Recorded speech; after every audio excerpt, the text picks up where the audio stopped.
Allah is calling you. Allah is calling you, calling you to say His name. Allah is calling you. السلام علیکم ورحمۃ اللہ وبرکاتہ۔ الحمدللہ ہمارے 6 رکوع جو تھے وہ کمپلیٹ ہو گئے تھے۔ آج ہم پڑھیں گے رکوع نمبر 7۔ اعوذ باللہ من الشیطان الرجیم، بسم اللہ الرحمن الرحیم۔ ربی اشرح لی صدری ویسر لی امری واحلل عقدۃ من لسانی یفقہوا قولی، رب زدنی علما اللہم فقہنا فی الدین۔ لفظی ترجمہ دیکھتے ہیں۔ یا ایہا، اے لوگو، الذین جو آمنو، ایمان لائے ہو، کتبہ لکھ دیا گیا ہے، علیکم تم پر، الصیام روزہ رکھنا، کما جیسے کتبہ لکھا گیا، علی الذین ان لوگوں پر جو من قبلکم تم سے پہلے تھے، لعلکم تاکہ تم تتقون بچ جاؤ۔ اے لوگوں جو ایمان لائے ہو، تم پر روزے فرض کیے گئے ہیں جیسے ان لوگوں پر فرض کیے گئے جو تم سے پہلے تھے، تاکہ تم بچ جاؤ۔ یہاں پہ بچ جاؤ، تتقون، اس کا روٹ ورڈ ہوتا ہے تا قاف یا، تقی، متقی، تقوی۔ یعنی تقوی کیا ہوتا ہے؟ کہ اللہ تعالیٰ سے اجر کی امید اور اس کے خوف سے، اس کے روکے سے رک جانا تقوی ہے۔ خوف اور امید، اجر کی امید اور اللہ تعالیٰ کے عذاب کا خوف، اللہ تعالیٰ کی ناراضگی کا خوف۔ تو یہاں پہ بچ جاؤ سے کیا مراد ہے کہ ہم نے تقوی اختیار کرنا ہے۔ اللہ تعالیٰ چاہتے ہیں کہ ہم لوگ گناہوں سے بچ جائیں، اپنی نفسانی خواہشات سے بچ جائیں۔ ہم پہ جب روزے اللہ تعالیٰ نے فرض کیے ہیں، اللہ تعالیٰ نے ہمیں یہ بات بتائی ہے کہ ایمان والو، ہر انسان کو نہیں مخاطب کیا ادھر، یا ایھا الذین آمنو، اے وہ لوگوں جو ایمان لائے ہو، جو اللہ پہ ایمان لائے ہو۔ ہم اللہ پہ ایمان لاتے ہیں نا، ہم کلمہ پڑھا ہے، ہم نے اللہ تعالیٰ کو رب مان لیا، ہم یہ بات کی گواہی دیتے ہیں جب ہم لوگ کلمہ پڑھتے ہیں کہ اب ہم اللہ کے سوا کسی اور کو عبادت کے لائق نہیں سمجھتے۔ تو اللہ تعالیٰ نے پھر ہمیں مخاطب کیا کہ اب ہم پہ اللہ تعالیٰ نے کیا فرض کیا ہے؟ روزے۔ ہم سے پہلے لوگوں پہ بھی فرض تھے، تو اسی طرح سے اللہ تعالیٰ نے ہم پہ بھی روزے فرض کیے ہیں تاکہ ہم بچ جائیں، ہم تقوی اختیار کر لیں، تاکہ ہم لوگ گناہوں سے بچ جائیں۔ ہم لوگ اللہ تعالیٰ کے حکم سے جب کھانا پینا چھوڑ سکتے ہیں، جائز کام چھوڑ سکتے ہیں، حلال کام چھوڑ سکتے ہیں، تو ہم پھر اللہ تعالیٰ کے خوف سے برائیاں بھی چھوڑ سکتے ہیں، گناہ بھی چھوڑ سکتے ہیں۔ ایک شخص اگر گھر میں اکیلا ہے، اس نے روزہ رکھا ہے، اس کو بہت شدت کی پیاس لگی ہے، اسے کوئی نہیں دیکھ رہا سوائے اللہ کے، اس کے سامنے پانی بھی ہے ٹھنڈا ٹھنڈا، لیکن وہ نہیں پیتا۔ کوئی ایسا شخص ہے جو خود پانی پی لے اور کہے کہ مجھے کون سا کوئی دیکھ رہا ہے، اس کو پتہ ہے کہ اللہ تو دیکھ رہا ہے۔ تو ہم روزے میں کیا کرتے ہیں؟ اللہ کے خوف سے چیزیں جو جائز ہیں، جو حلال ہیں، پانی پینا کوئی گناہ نہیں ہے، اسے کوئی اس میں جو ہے حلال حرام والی بات نہیں ہے۔ اللہ تعالیٰ نے اس پہ کوئی یعنی پابندی نہیں لگائی کہ پانی نہیں پینا، لیکن روزے کے اندر ایک حکم ہے کہ اس ٹائم سے لے کے اس ٹائم تک آپ پانی نہیں پی سکتے، تو ہم لوگ اللہ تعالیٰ کے حکم سے رک جاتے ہیں۔ تو اللہ تعالیٰ ہمیں کیا سکھاتے ہیں کہ جیسے ہم لوگ جائز کاموں سے رک گئے ہیں، تو اسی طرح ہم نے اللہ تعالیٰ کے حکم سے برائیوں سے بھی رکنا ہے۔ اللہ تعالیٰ نے جن گناہوں سے ہمیں روکا ہے، ہم نے ان سے بھی رک جانا ہے۔ اور جو شخص رمضان میں اپنے آپ کے اوپر یہ لازم کرتا ہے نا کہ میں نے یہ گناہ چھوڑ لینا ہے، یہ کام میں نے نہیں کرنا، پھر وہ رمضان کے بعد بھی اللہ تعالیٰ اسے اتنی توفیق دے دیتے ہیں کہ وہ چھوڑ دیتا ہے۔ اللہ تعالیٰ ہمیں توفیق عطا فرمائے۔ ایامن، چند دن، معدودات، گنے ہوئے، فمن، پھر جو کوئی کانا ہو، منکم، تم میں سے، مریضن، بیمار، او یا علی سفرن، کسی سفر پر، فعدتن، تو تعداد پوری کرنا ہے، من ایامن، دنوں سے، اخر، دوسرے، وعلی الذین، اور ان لوگوں پر جو یطیقونہ، وہ طاقت رکھتے ہیں اس کی، فدیۃ، فدیہ، طعام، کھانا، مسکیناً، ایک مسکین کا، فمن، پھر جو کوئی، تطوع، خوشی سے کرے، خیر، کوئی نیکی، فہو، تو وہ، خیر، بہتر ہے، لہو، اس کے لیے، وان، اور یہ کہ، تصوموا، تم روزہ رکھو، خیر، بہتر ہے، لکم، تمہارے لیے، ان، اگر، کنتم، ہو تم، تعلمون، تم جانتے۔ ایامن معدودات، گنے ہوئے چند دن، آپ نے دیکھا ہے رمضان کتنی جلدی چلا جاتا ہے، ہم کتنی دیر سے اس کا ویٹ کرتے ہیں، تیاریاں کرتے ہیں، گھروں کی صفائی کرتے ہیں، اور جو ہم نے رمضان میں افطاری کے لیے چیزیں بنانی ہوتی ہیں وہ چیزیں خریدتے ہیں۔ اگر کسی نے عید کی شاپنگ کرنی ہے تو وہ کہتا ہے بعد میں روزہ ہوگا، بازار نہیں جایا جائے گا، تو چلیے ابھی شاپنگ کر لیتے ہیں۔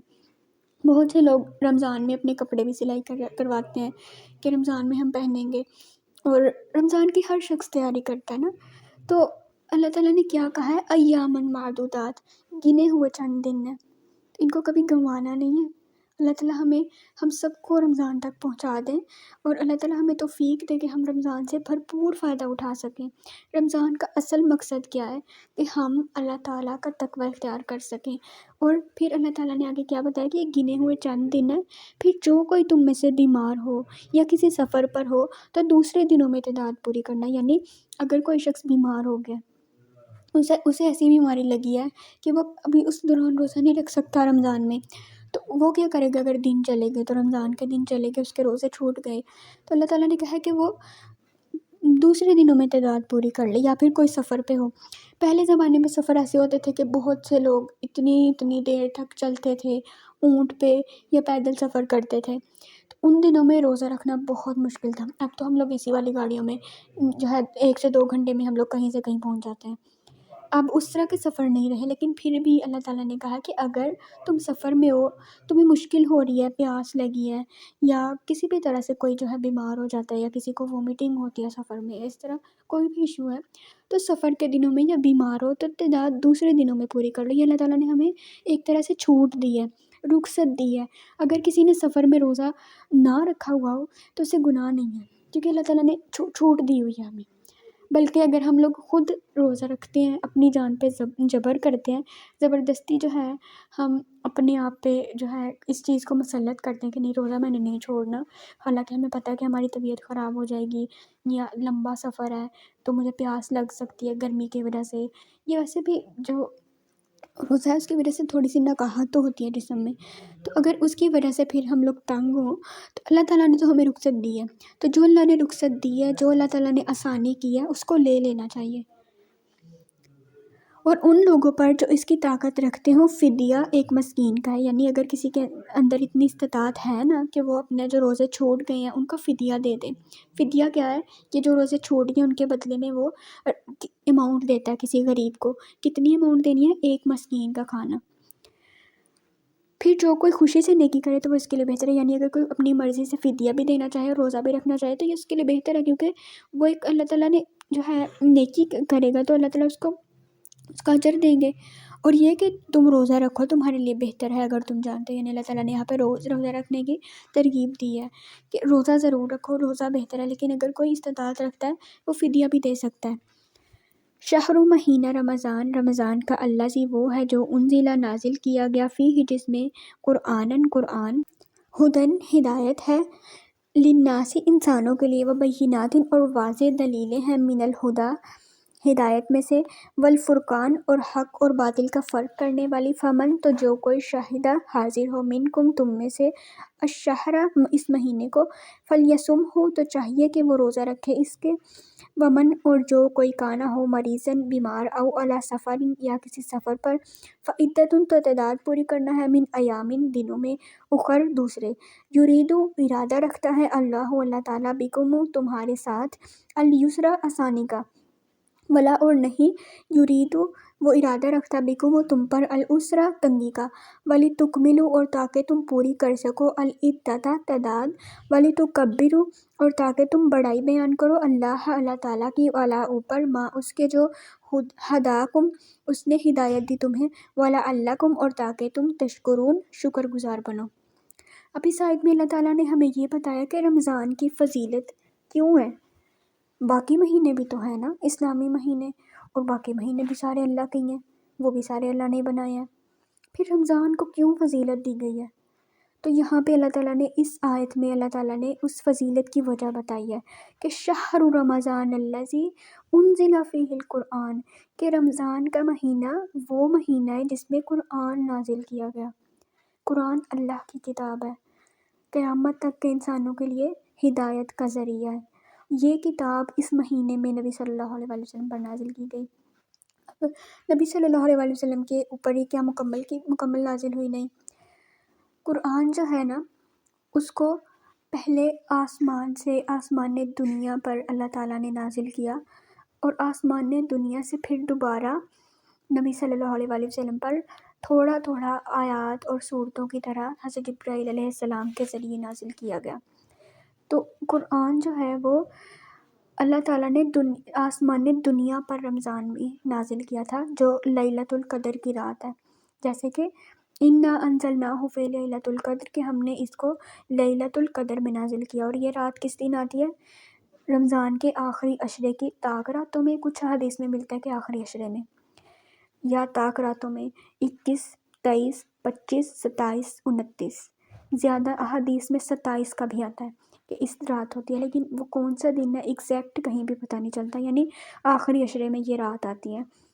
اس رات کو اللہ تعالیٰ نے قرآن نازل کیا، جو انسانوں کے لیے ہدایت ہے، اور ہدایت کی اور حق و باطل کی فرق کرنے کی واضح دلیل ہے، یعنی قرآن کے اندر ہدایت بھی ہے اور حق کیا ہے اور باطل کیا ہے، اس کے فرق کرنے کے لیے واضح دلیل ہے، یعنی صرف فرق نہیں بیان کرتا کہ یہ حق ہے یہ جو ہے باطل ہے، بلکہ دلائل دیتا ہے۔ قرآن جو ہے نا وہ لاجیکل ریزننگ کرتا ہے، وہ صرف ایسے بات نہیں کرتا کہ بس جی کسی نے ایک تھیوری پیش کر دی تو بس ایسا ہو گیا، نہیں، قرآن ہمیں ایگزیکٹ چیزوں کے بارے میں بتاتا ہے کہ اگر یہ بات ایسے ہے، اور بہت سی قرآن کی باتیں سچ ہیں، جیسے قرآن میں فرعون کا ذکر ہے، تو فرعون کی لاش آج تک دنیا میں موجود ہے۔ اگر ہم لوگ یہاں پہ سمود، عاد اور جو حضرت لوط علیہ السلام کی قوموں کے بارے میں ان کے حالات پڑھتے ہیں، ان کے عذاب کے بارے میں پڑھتے ہیں، تو ان کے نشانات موجود ہیں آج بھی، اور یہ چیزیں ہمیں کیا بتاتی ہیں کہ قرآن کے سارے احکامات جو ہیں وہ بالکل حق ہیں، اس میں سے کچھ بھی باطل نہیں ہے، اور واضح دلائل کے ساتھ بتاتا ہے۔ تو تم میں سے جو کوئی اس مہینے میں حاضر ہو تو وہ اس کے روزے رکھے۔ حاضر ہونے سے مراد کہ جو بھی اس مہینے کو پالے اور وہ صحت کے ساتھ ہے، تندرستی کے ساتھ ہے، تو وہ ضرور رکھے اس پہ، اور جو کوئی بیمار ہو یا سفر پر ہو تو دوسرے دنوں میں تعداد پوری کرنا ہے، یعنی رمضان کے جو روزے ہیں نا وہ معاف نہیں ہیں، جتنے بھی ہم پہ روزے فرض ہیں وہ ہم نے رکھنے ضرور ہیں۔ اب عورتوں کو شرعی عذر ہوتا ہے اور ان کے 6 سے 7 روزے چھوٹ جاتے ہیں، تو وہ ضرور پورے کرنے ہوتے ہیں اگلے دنوں میں، جب بھی رہیں، پورا سال ہوتا ہے ہمارے پاس، تو اللہ تعالیٰ ہمیں توفیق دے کہ ہم اپنے قضا روزے بھی مکمل کر سکیں، یا کوئی عورت پریگننسی میں ہے یا وہ اپنے بچے کو فیڈ کرواتی ہے،